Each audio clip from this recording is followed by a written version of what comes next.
What if you could call the shots when it comes to your child's education? Well, in Florida, there's a program that's designed to let you do just that. Today, we're going to break down the state's Personalized Education Program, or PEP, and give you a super clear guide on how this whole thing works. So let's just get right to it with the big question. Do you want to build a truly customized learning path for your child? If that idea gets you excited, then you're in the right place because understanding the PEP program is going to be your very next step. All right, here's our game plan. We'll kick things off with what the PEP even is, then we'll check if you're eligible, walk through how to apply, see how you get the money, talk about how to spend it, and finally, cover what you've got to do to stay in the program. Let's dive in. First things first, what exactly is this PEP program? Because it's not your typical scholarship that just cuts a check to a school. Oh no, it's way more flexible than that. Okay, so at its heart, the PEP is what's called an Education Savings Account, or an ESA. The easiest way to think about it is this. Instead of money going straight to a school, it gets loaded into a special account that you, the parent, are in control of. You're in the driver's seat. This lets you pay for all sorts of approved things, like tutoring, online classes, curriculum, you name it. So, your interest is piqued. Awesome. The next logical question is, of course, hey, can my family actually do this? Let's dig into the eligibility rules, because that's the first hurdle on this journey. The good news is the basic requirements are pretty straightforward. Your child has to be somewhere between 5 and 21 years old, they need to be eligible for a K-12 public school in Florida, and you gotta be a Florida resident. And hey, it's also really good to know there are special rules to help out military families, which is a nice touch. So, if you've checked off all those boxes, you're ready for the next stage, the application. Now, I know applications can seem intimidating, but really, they've broken it down into a few clear steps. We're going to walk right through them together. The entire thing is handled online on a platform they call the Education Market Assistant, or EMA for short. It's basically a three-step dance. You create your account, you upload your documents, the usual stuff like proof of age and where you live, and then you just give it a final look over and hit submit. It's really designed to be pretty painless. Now listen up, because this part is absolutely critical. Timing. For the 2025 to 2026 school year, the application window swings open on February 1st and it slams shut on April 30th. You're going to want to circle those dates in big red marker on your calendar because that is a hard deadline.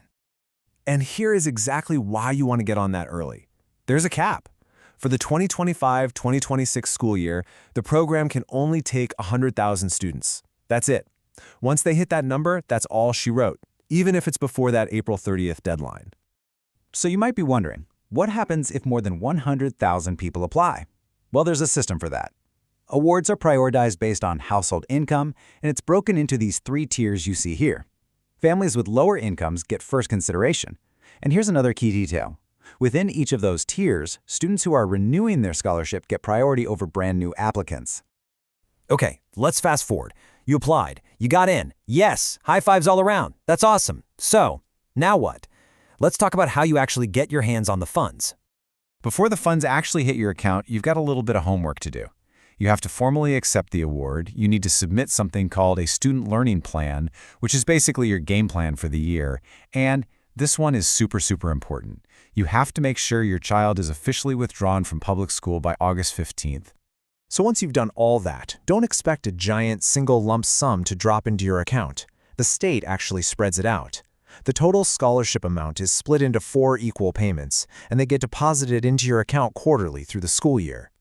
All right, you've got the money. Now for the fun part. And, well, the important part, spending it.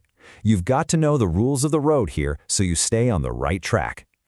The really cool thing is you have a ton of flexibility. You can use the money for private tutoring, online programs, curriculum, books, you name it. But, and this is a big but, there is one non-negotiable absolute rule.